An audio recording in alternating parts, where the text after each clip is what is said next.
Quando você chega no aeroporto de Xangai, é só seguir a placa para chegar direto ao trem. A verdade é que você ainda está voando, flutuando sobre um campo magnético. É assim, ó, o trem não toca no trilho. É mais ou menos como nessa experiência aqui. Você já brincou com ímãs e sabe que polos opostos se atraem. Agora, polos iguais se repelem. Eu vou pegar então 4 desses ímãs que vão ser o trilho do trem. E esse lápis vai ser o trem, onde eu também vou colocar ímãs. A força dos ímãs faz o lápis levitar como num trem de levitação magnética. O nome do trem é Maglev. É o mais rápido do mundo, vai a 420 km por hora e liga o aeroporto à cidade de Xangai. Chegamos. Sabe quanto tempo deu? Daqui a pouco a gente traduz esse número. Esse número aqui é mais do que contagem de tempo, é um símbolo.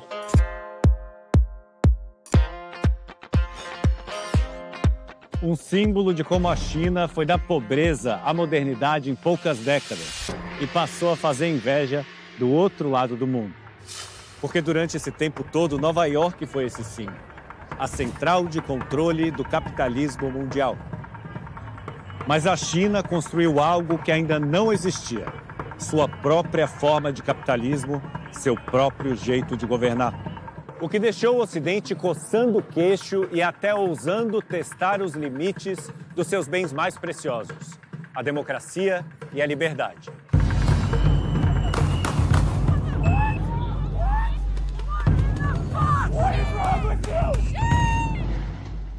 A gente não está aqui para comparar as duas cidades, mas colocando Nova York e Xangai lado a lado, a gente entende muito melhor o mundo em que vive hoje.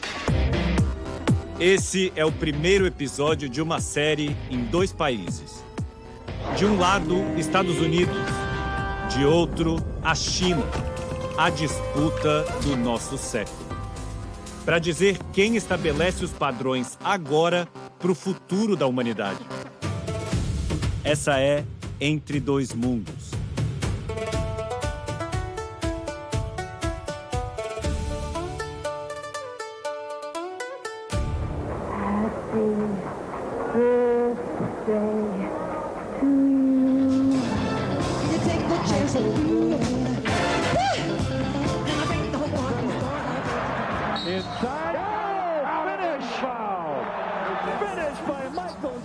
Todos esses momentos históricos se passaram dentro de um único prédio. O Madison Square Garden.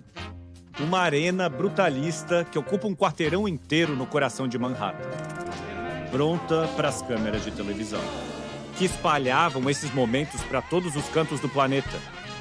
Teve papel fundamental no fato de que a gente conheça tanto essa cultura em inglês. Era uma época em que os Estados Unidos deixavam o mundo boquiaberto por tomar atitudes como essa. No lugar do Madison Square Garden ficava um dos edifícios públicos mais grandiosos já construídos pelos americanos. Sharon Zirkin pegou o trem nessa estação. Era um prédio lindo, inspirado na arquitetura romana, com pé direito alto e todo de vidro. Era o principal portal de entrada em Nova York, que acabou demolido e confinado aos subterrâneos. O teto é opressor, não inspira uma sensação boa. Quando fica lotado, é um engarrafamento.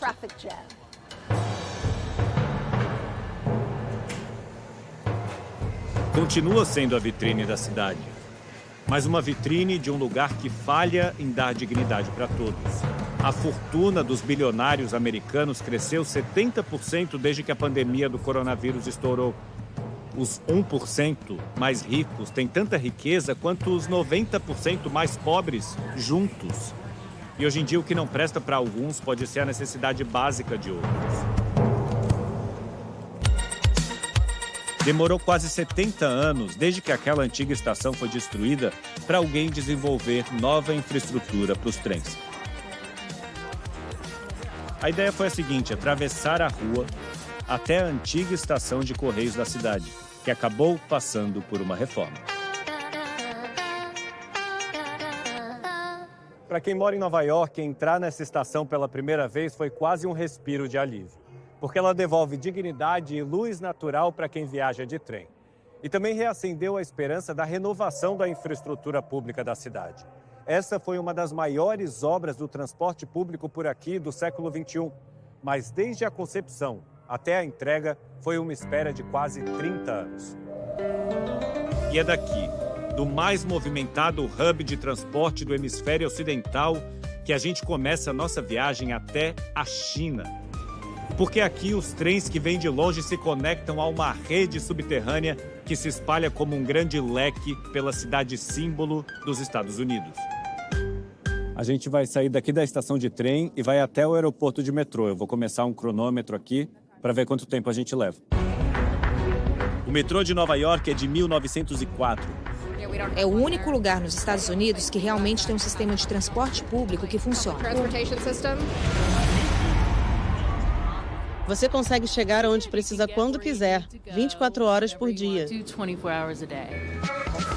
Justamente por funcionar dia e noite, fazer obra no metrô é muito difícil. Aí a cidade não dá conta de melhorar, consegue só ficar fazendo a manutenção. Aqui é onde acaba a linha do metrô, agora a gente tem que trocar para um outro trem que vai para o aeroporto. Até agora, olha, 37 minutos. Esse trajeto de agora é sempre uma loteria. Equilíbrio de malas. E quando você tem certeza que tem uma escada rolante, às vezes é melhor pensar de novo. Os debates para construir esse trem ligando duas estações de metrô ao aeroporto começaram na década de 1960. A entrega foi só em 2003. Ele tem só 13 quilômetros, mas custou 2 bilhões de dólares. E não é rápido. A gente veio do centro da cidade até o aeroporto em 1 hora e 9 minutos. O aeroporto JFK de Nova York começou a ser erguido em 1943. Esse terminal foi reconstruído nos anos 1990 e agora passa por uma outra reforma que tem entrega prevista para 2030. Mas hoje em dia as filas são enormes, a gente quase perdeu o avião. São 14 horas de voo direto, saindo de Nova York, passando pelo Polo Norte até Xangai. Bem-vindos à China, onde a escala de tudo impressiona logo à primeira vista. Escala. Essa é a primeira de 3 palavras-chave para entender a diferença.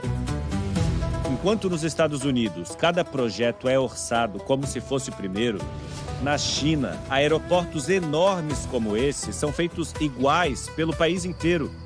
É como se fossem peças de Lego gigantes que são trazidas para lá e para cá e reproduzidas por todo o país.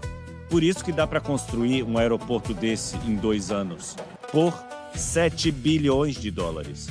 Só a reforma que estão fazendo lá no aeroporto de Nova York vai sair por 20 bilhões.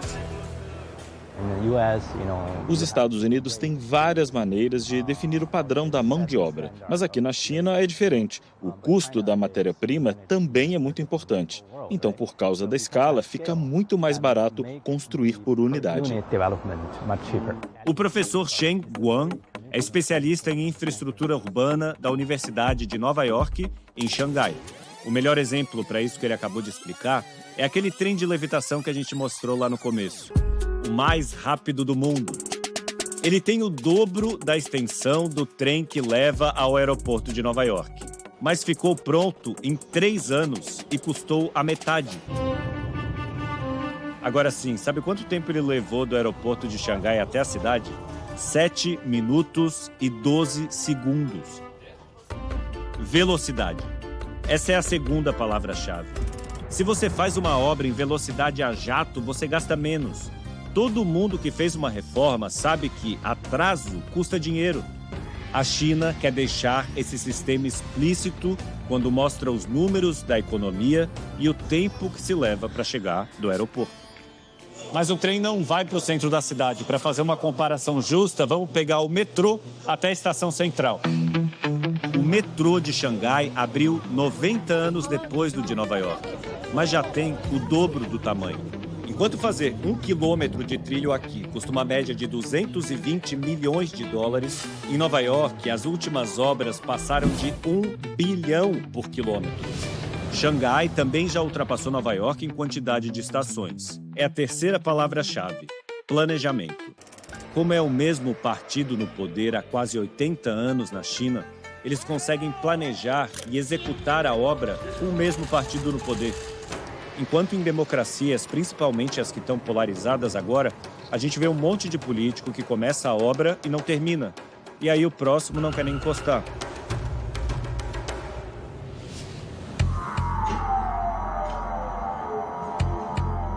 Mas é claro que a velocidade às vezes tem seu preço. Isso foi em fevereiro agora. Eles pediram pra gente não filmar, mas discretamente, olha só, é aqui atrás. Eles estão trabalhando para tapar o buraco, mas enquanto não estiver pronto, é melhor que ninguém veja.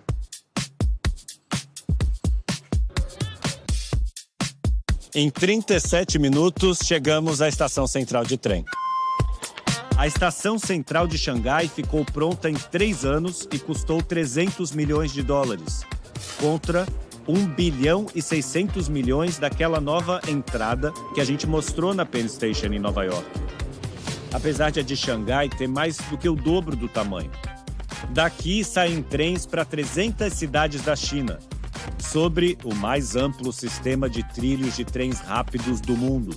Tudo isso é possível por causa do mantra: escala, velocidade e planejamento. Por isso você não vai querer sair de Xangai. É aqui que a China veste sua melhor roupa e se mostra para o mundo. Aqui você pode conhecer a Pérola Oriental, torre icônica, cartão postal de Pudong, parte nova da cidade, que é o centro financeiro do país hoje. Imagina que a cidade antigamente era assim. A gente ainda está em Xangai, mas num bairro dentro da grande metrópole.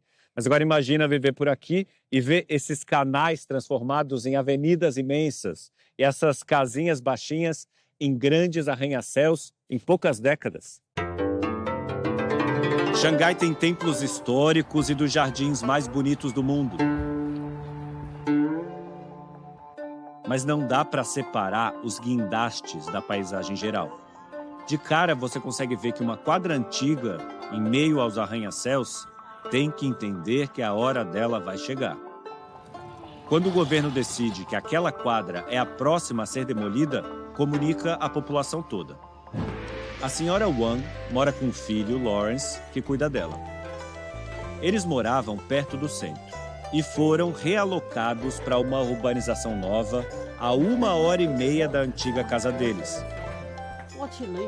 Ela conta que ficou muito feliz porque vivia em um apartamento pequeno e agora tem 3 quartos. Um dos quartos fica para as visitas, como a irmã dela, que hoje veio almoçar com a gente.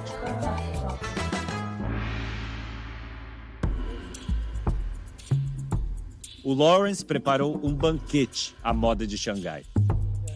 Tudo aqui é compartilhado. Ninguém é, inclusive, dono da terra onde vive. É o governo, que dá uma licença para você morar ali por 70 anos se você compra um apartamento.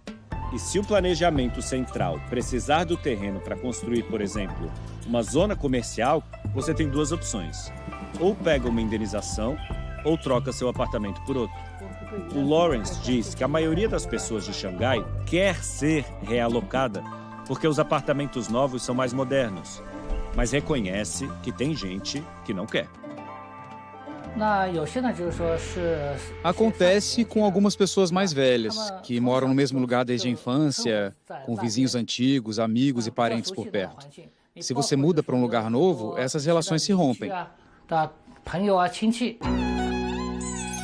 Pela nossa ainda curta experiência na China, a gente já percebeu que esses que discordam geralmente não falam, muito menos em frente a uma câmera. Esse é o preço da coordenação do Estado. Um projeto em que as vontades individuais interessam pouco. O completo oposto do que acontece em Nova York. O sonho americano é crescer sozinho, a partir do seu próprio trabalho. O que dois modelos tão diferentes têm em comum? Uma mina de ouro escondida. Informação da vida de todo mundo na palma da mão. Todos nós carregamos dados no celular. O rastreio das nossas atividades fornece muitas evidências para os tomadores de decisão. E eu acho que os Estados Unidos estão muito na frente, porque lá existem mais dados de acesso público. O governo chinês tem acesso aos dados, mas nós, pesquisadores e planejadores urbanos, não temos. Onde o cidadão circula, como ele se desloca, o que consome, quanto gasta. E esses dados podem ser usados para melhorar a infraestrutura. O professor da Universidade de Nova York, em Xangai, vê as cidades como organismos vivos. Elas alcançam um status por um tempo e depois vem a regeneração urbana.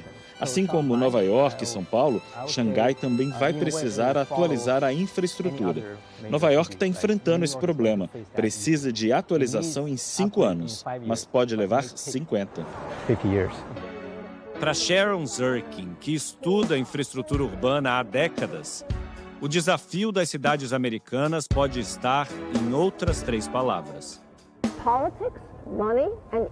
Política, dinheiro e ego. A gente tem presidentes e governadores que querem colocar seus nomes nos projetos. E aí tem os interesses dos investidores imobiliários e dos donos das terras. Todos os projetos têm que se adaptar ao jogo do poder e dos residentes que moram em volta. Essa é a base do que conquistaram os Estados Unidos. Com um trabalho de empreendedores, impressionou o mundo, por exemplo, com seus teatros. Enquanto a China, lá do outro lado do mundo, passava fome e era atacada por interesses estrangeiros. E agora apresenta as obras como sua grande arma de propaganda. Não há Marilyn Monroe que compita hoje com fotos em frente a um trem que não anda nos trilhos, ele voa. É como se o chinês pudesse atrelar a si próprio a um caminho rápido e sem freios para o futuro.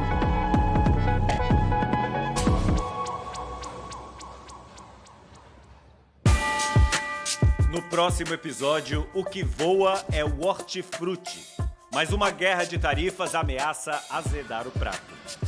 É a segurança alimentar entre dois mundos.